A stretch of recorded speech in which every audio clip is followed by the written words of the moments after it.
BookSpine PH is a social startup fostering a more conscious society by making books accessible and sustainable. Gia Santos is the CEO and co-founder at BookSpine PH. So hello Gia, or Engineer Raketera. Welcome to Startup Podcast. Hi, Johnny. Thank you for having me here. So glad to be here. Yes, we're very happy, and we're very honored actually to have you to know more about your journey. You've had quite a lot of journey in the business world, in the startup world. Pero let's focus a bit on BookSpine PH kasi this is also a very interesting social startup. So Gia, ano nga ba ang BookSpine PH?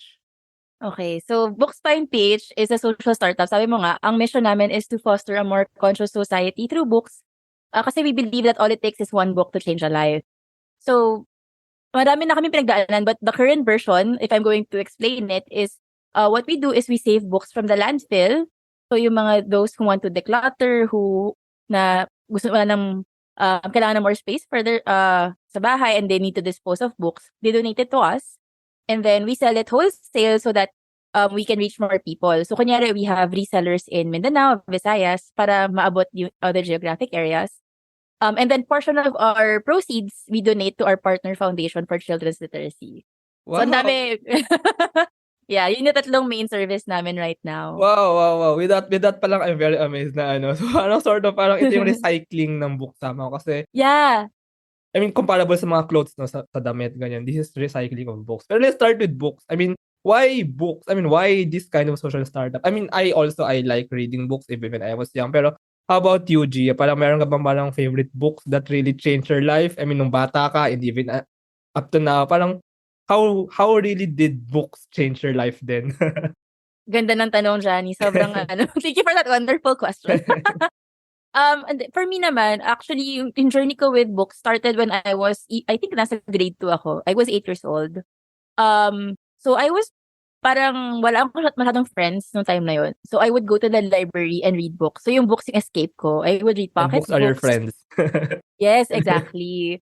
And then from there, syempre sobrang dami ko nang nabasa na books. If I'm going to name one that really kind of made an impact on my life, the first one to do that is the book The Alchemist by Paulo Coelho. Mm. I read that in high school. It was actually required for a book report. Pero dahil doon sa requirement na yon, nag-change yung perspective ko about life. So doon ako nagsimulang mangarap, makita yung na parang favorite quote ko doon is, when you truly want something, the universe conspires in helping you achieve Yes. it. So aside from that, sobrang dami pa. Ang hirap isa-isa-isahin. Pero ngayon, I'm into non-fiction books. So, kunyari, mga books by Ryan Holiday, Mark Manson, James Clear. So, madami pa. Well, I also read The Alchemist novel. Actually, yeah, when I was maybe in high school. But I remember one book that really it did not really like change my life. Pero it inspired me that this kind of books can be powerful. It's by Charles Dickens, very classical, no? Great Expectations. Wow. So I really like that. Mahirap siyang basahin, pero I really maybe I think grade school to high school ako nung binasa ko yun. Pero I really enjoyed na parang buong coming of age story siya eh. So parang these books can really have a lot of them, have a lot of stories and morals and values inside them. Yes. Pero why did you start BookSpine PH? I mean, is it part like you want to share this joy of books to other people and like the recycling model ano? So why really pursue this advocacy? Sige, medyo baka mahaba-habang kwento to. I'll try to shorten it as much as possible. No, because when we started BookSpine, that was in the middle of the pandemic. Iba pa yung version niya. It wasn't like this. Sabi ko nga, if I specify ko na yung explanation ko kanina is the current version. But that's not what we started with. Kasi alam mo naman sa startups, di Yeah. ba? Ang daming pivots and iterations. It was in the middle of the pandemic and I had a business partner kasi. We were originally working on other things. But then we are both book lovers. And in the middle of the pandemic, isa sa mga pinakatinamaan syempre yung book industry na physical. Kasi I Yeah. don't know if you also frequent yung mga second-hand bookstores. Mga Alam book mo yung feeling sale. na yeah, exactly. Pagpapasok ka, 'di ba, parang ang dami-dami, ang sarap ng feeling, ang sarap mag-shopping. But how can you replicate that experience online? So that was one thing that inspired us na what can we do for the book industry to be able to transition online so that people can still buy online with that experience. So the initial idea was supposed to be an app. Parang mag-picture yung mga tao ng shelves nila, tapos parang swap-swap or parang matching-matching, 'di ba? Or And then, eventually, when we did research, we found out na the second-hand book industry in the Philippines online is makalat pa. Like, people just post on Facebook groups to buy Actually. and sell books. It's not safe. Ang hirap maghanap ng libro.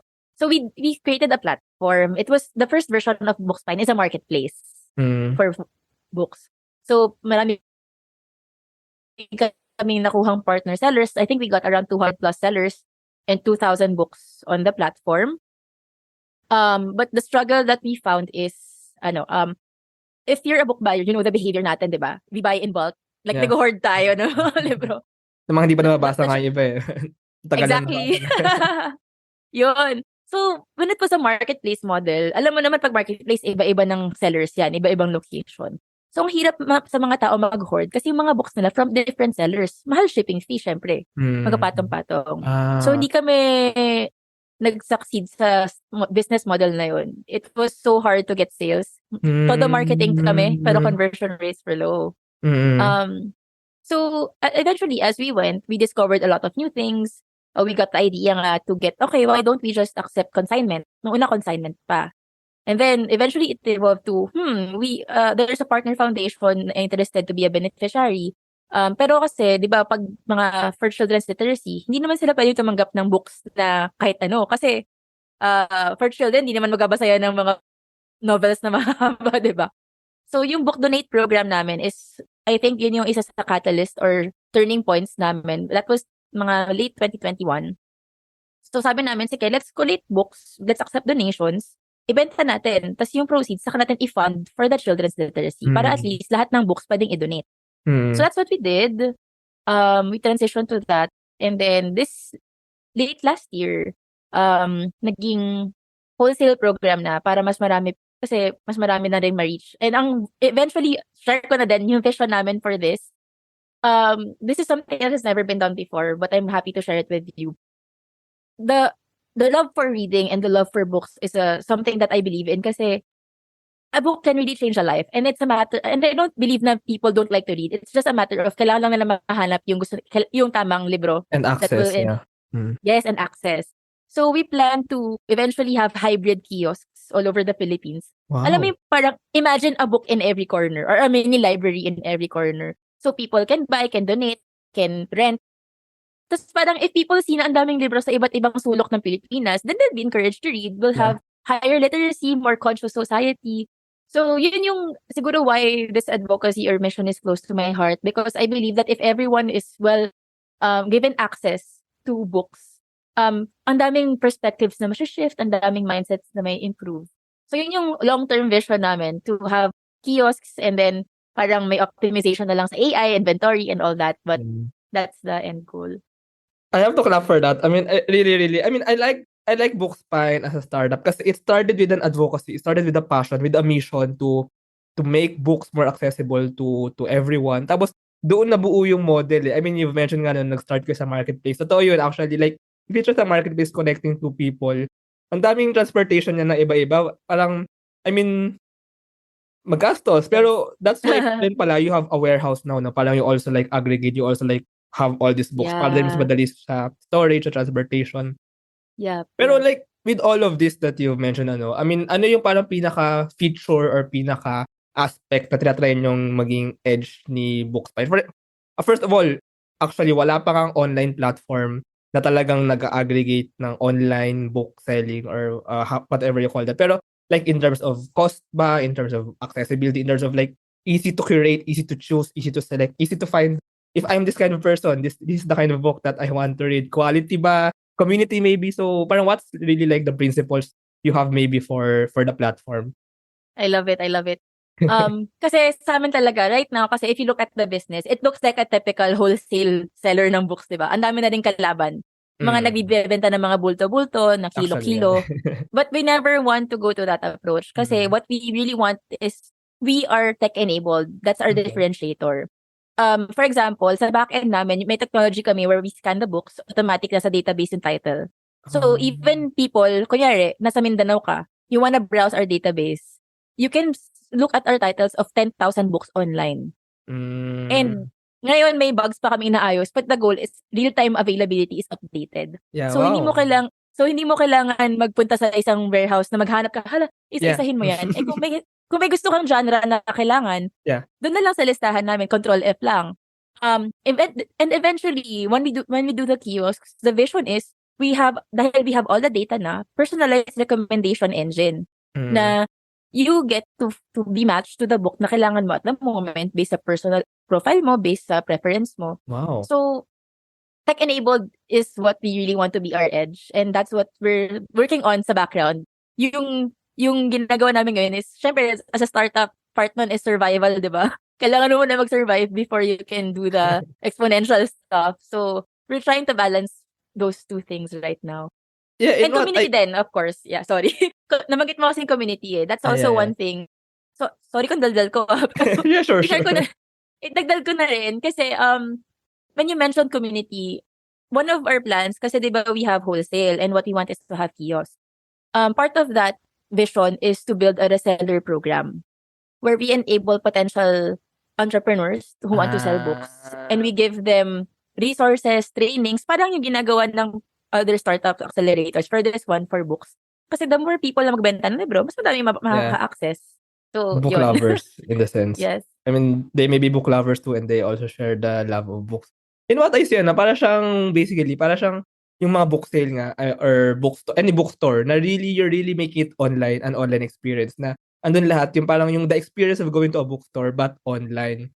Pero I have this question, I mean, how do you differentiate, like, for example, fully booked, casual bookstore? I mean, why will a person maybe browse not in NBS or in fully booked, but in BookSpine PH? I mean, just want to see that. I mean, aside from being a virtual experience. Yeah, thanks for that, John. First of all, they're not our competitors. Yes. Retail sila eh. So one is wholesale kami. Our books range from 10 pesos to 220 pesos kahit magandang title yan if you buy wholesale. Wow. And ang balators namin yung mga wholesalers na bulto-bulto. But yun nga, sa amin, nakakapili ka ng titles mo. Hindi na you can browse. But then again, just to also set the record straight, what our vision for BookSpine is not to build a divided book industry eh. Our goal is to integrate everything. Yes. So the platform na parang kunyari, fully booked national bookstore can be our partners eventually. Kasi if we're gonna make an engine that will recommend you books, tas wala naman sa amin, then we lead you to our partner bookstores who want to do retail, diba? Wow. Tapos eventually, sorry, medyo long-term plans na to pero that's what I envision eh. Na even audiobooks and ebooks, since we can't deny that there's a need for them, they can be part of the integrated platform. What we want is, alam mo yung everything books, everything resources, knowledge can be found here. We want everyone to collaborate, even publishers, even self-published authors na aspiring. So, that's maybe 10 to 20 years from now na vision. One step at a time. Yeah. But I mean, I can really see the passion. So I'm really amazed by that. Speaking lang, sorry, another question about the, like, in the physical bookstore experience. Kasi I like bookstores for some reason. Like, the exploration part and yung tatambay ka sa bookstore. Like, sa fully booked na pwede ka magbasa. May ganun ba kayo parang possible experience na pwedeng gawin online? Like, you can browse and you can lounge. I mean, you can like chill in the online lounge or something. May ganun ba kayo naisip na ano? Yeah, actually, when we started as a retail, kasi again, right now, we're focused on wholesale eh. Talagang selling it to wholesalers. But when we were doing retail, actually, the layout of our website was, ang tinry namin i-mimic is yung browsing stacks of books. Yeah. So, as in, ang nakalagay natin, naka-display sa amin, pictures ng mga shelves and stacks. So, parang, kaya BookSpine, you're browsing the spines. Kasi that's how you browse in a bookstore, diba? So, we've been thinking a lot about that. Okay, pero we made the conscious decision now kasi to focus also more on physical. So, we have a physical warehouse where people visit. Kasi actually, during the pandemic, what I think is it showed us that there are so many possibilities with tech. But at the same time, it also reminded us that iba pa rin ang power ng human connections face-to-face. And that's the experience we want to bring. Online empowered, but still face-to-face experiences is something that we put a premium on. And kaya yung sa warehouse namin ngayon, we accept physical visits as well pag may mga bibiling wholesale. Wow. Tapos meron din online. Yes, go! Wait, gaano kalaki ang inyong warehouse? Tsaka, Mini warehouse lang siya ngayon. Like, it's a small, it's a small condo yeah, unit lang ngayon. pero I mean, no, that's big, I mean, that's big. Kasi yung mga usual, di ba, yung mga book sale nga, maliit lang din yun na parang, parang Mm, maliit lang na space eh. Pero, yeah. I want to ask lang din specifically about this question. Paano mag-manage ng inventory dun sa warehouse niyo? Kasi magulo, I mean, I imagine magulo siya. Parang meron ba kayong parang mga tips dyan or parang meron ba kayong mga, mga techniques on how to organize? It's true though. Yun yung isa naming challenge right now. Kasi when we started BookSpine, lahat naman kami walang experience with inventory, warehousing. Kasi nga we didn't plan on it. Ang masasabi ko lang right now is what tech-enabled talaga. So, meron kaming barcode scanner. We Barcode. utilize, so all books have ISBN, right? Yeah. So, lahat ng ISBN nasa database para nakalink sa external database. So, ganun. In the physical space, I let the warehouse team worry about that. May Pero, warehouse team.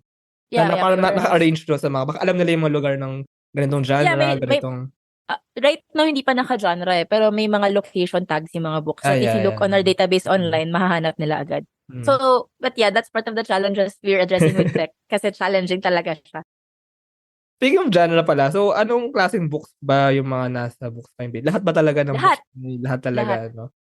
Lahat. And May comics, may manga, may Filipiniana, may fiction, non-fiction, vintage. Mayroon mga books nga na sobrang luma na parang Filipino books eh. So, lahat talaga we accept naman. if ever someone like an institution or someone collector or a previous library want to donate books to sa inyo, so how can they do that? How can they, I mean, how can they, basically, how can anyone be a partner ng BookSpine PH, for Love it. example?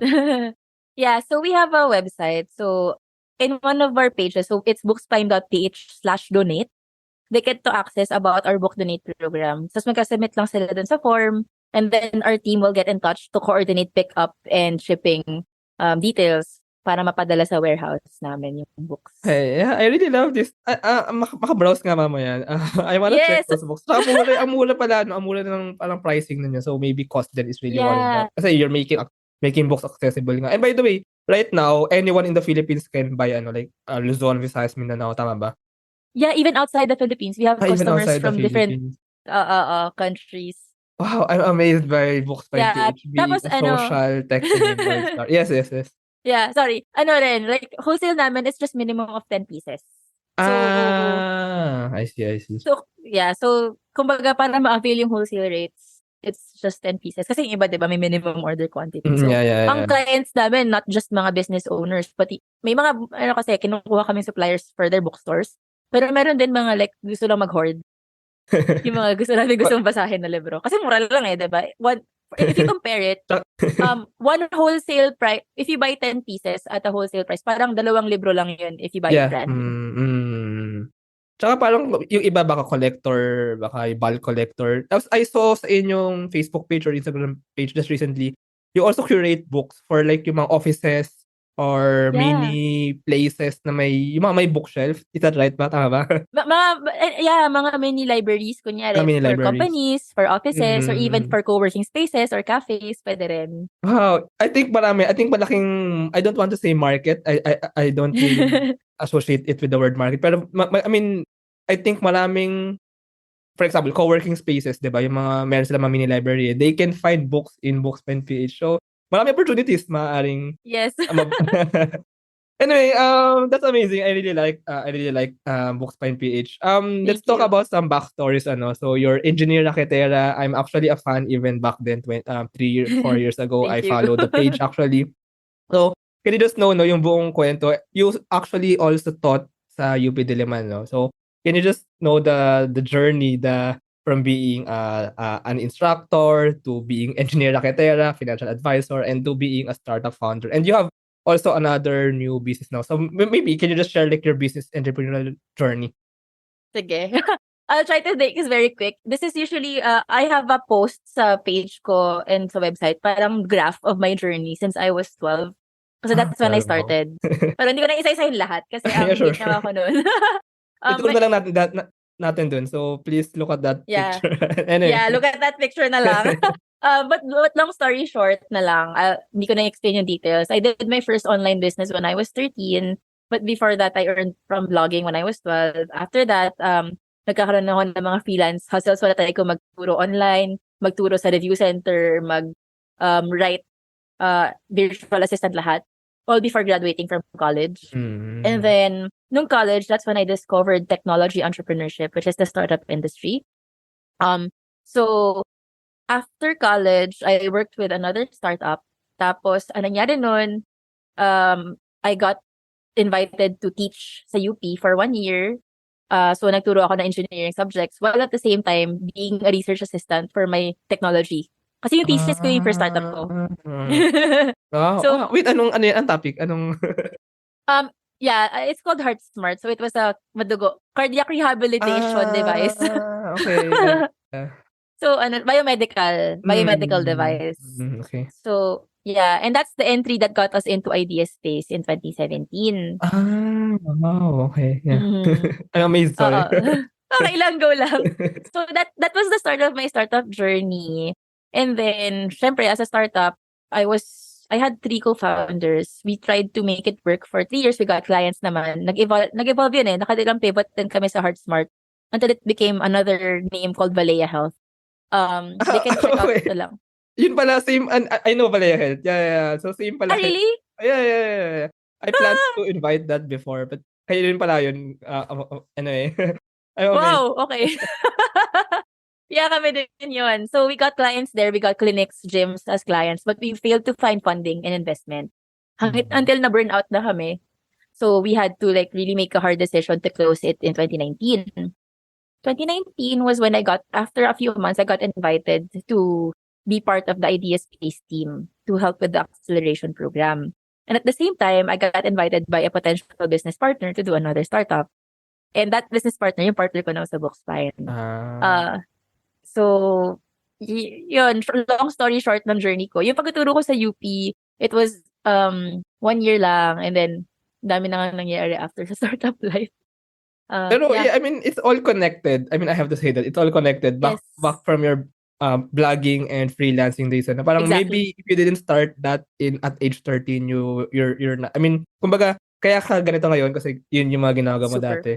And even, I mean, not just in the skills sense, parang the connections parang dito mo nakilala yung business partner, and until where you are right now. And you also have another business, no? Is it a startup also right now? Can you just you can also share that one? Yeah. So actually the Q program or Quintessence, technically it's under BookSpine. Pero kasi sa BookSpine nga, what we want is to foster a more conscious society, diba? So we have another arm for non-book resources that can help with personal development of people. So parang mga courses and seminars, workshops. So the Q program is the first one, which is our flagship na in-house that we built. So the brand is new, but the methodology or the actual program itself has been around for decades, started in California.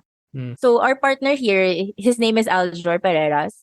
He's coached thousands of Filipinos, especially mga high-profile leaders and celebrities with this method. So yung Q program kasi, it's not personal development. It's like a program that helps you go back to your authentic core self and remove all the baggages that you have, lahat ng limitations mo. Kasi I think yung pinaka nag-resonate with a lot of the participants so far is some of us reached a point where we feel lost, na parang nag-plateau tayo, nag-stagnate yung progress. But sometimes, ang dami nating ina-add na skills, ang dami nating tinatry matutunan, but nothing's working. And the goal of Q or the Q program is to get you back to your core being and remove the layers so that you can basically live life in a very much better quality. So parang, kunyari, yung other self-development programs, if you're gonna compare the analogy to a cell phone or a computer, yung iba, naglalagay ng new applications sa system mo. See, the Q program updates your operating system itself so that you can be more able to receive new learnings and improvements sa sarili mo. So, yun yung the Q program. It's still connected with books, kasi parang I think books make you be your authentic core self. Kasi I mean, books are very raw, diba? Books are very raw conversations with writers who are already dead, maybe. I mean, I mean, pero it's really like exchange of ideas. And for me, I really like reading books kasi, I mean, compared like with watching videos, kasi for me, it's more raw, it's more authentic. Um, in all of this journey of yours, Gia, or Engineer Raketera, I really like that name. Maybe can you share lang maybe your greatest learnings in all of this, like entrepreneurial learnings or in the startup world? So yung biggest learning for me, ang hirap pumili, but if I'm going to think about it, it's really just to have faith, trust, and surrender to your journey. Ako kasi, I used to like planning a lot. Gusto ko, alam ko na agad kung saan pupunta, ano yung end goal. But over the past 3 years, to be honest, I have never predicted that I'd be where I am right now. Even the startup, BookSpine and the Q program, those two are the biggest blessings that I have. Both of them I see as gifts sa people. Kasi in the Q program, it's not just an online seminar. It's a 2-day face-to-face program that really, based sa feedback ng graduates, it really changed their lives in 2 days. So for me, it all happened unplanned. And just because I connected with the right people, I built relationships, and I was open to new opportunities based on my passion and my purpose. So if you know your purpose and your passion and the things that you want to live for, then it's should be dapat surrender ka na lang and just have faith na you can't control everything, but the universe or God will lead you to where you're supposed to be at the exact perfect moment. Yun siguro yung Yes, learning ko. very the alchemist, ano. I mean, if you really want something, like, Yes. it conspire you to achieve that. Pero I mean, I think one point din dito, thank you for sharing that, Gia, ano, parang you surrender to the journey because you're actually building yourself. You're not just building your business, your startup. You're actually building yourself. Your startup may fail, your startup may pivot, pero you learned a lot and you have gained the skills that you can continue, you can build another. So I think parang, Yes. diba, they say it's the journey that matters kasi you're actually, it's about you. It's about the startup founder or the Yes. person, the human being behind. I agree. This will be aired on the very first week of Women's Month, next month. So Gia, as a female startup founder, so parang meron ka bang unique perspectives about that or unique thoughts or experiences that you want to share being a female startup founder? I mean, I'm not saying that it should be a different ano, pero parang sama kasi may parang, I mean, we have to admit that right now medyo male dominated, mas marami ang male founders kaysa female, and there's no question about that. Pero yeah, can you just share like a few thoughts about being especially in the Philippines, ano, like being a female startup founder? Mm. Yeah, siguro as a female founder, iba yung ano eh, sometimes it depends on the people you're talking to. Siguro I'm very fortunate to be dealing with people who don't see gender as a differentiator or as an issue. But I do know people who have experienced a lot of different kinds of treatment based on being a woman. Lalo na in the startup industry, I think, 'di ba, yung being sexualized or parang yung makikita lang sa'yo is your physical qualities, not really giving credit to your brains or your skills. Um, Yun yung naging observation ko, and I think we still have a long way to go when it comes to really equality for women. But I think we're on the right track. I'm seeing a lot of programs. I'm seeing a lot of acknowledgement and recognition for female founders. And my hope is that we reach a point where we don't even have to celebrate Women's Month anymore Yeah. because it's just so ano na parang, hey, we're equal. We don't care if you're a woman. You're great. You're amazing. Parang ganon. So yeah, I guess those are my thoughts about Women's Month. And I hope siguro ngayon kailangan pa talaga yung ganito kasi growing up, society kind of conditions us with gender roles. Na pag babae ka, hindi ka pwedeng mag-engineer or kanya rin, when I was in engineering school, 5 lang kaming babae sa 40 na lalaki. Tapos, yeah. I think I think my brand is also about that, breaking societal norms. Kaya Engineer Raketera, it's not just about breaking norms when it comes to career path, but also being a female engineer founder who wants to break the standards and expectations of society. And if we can empower like young girls to actually pursue their dreams regardless of what the expectations of society are, then ang dami na nating ma-achieve na greatness.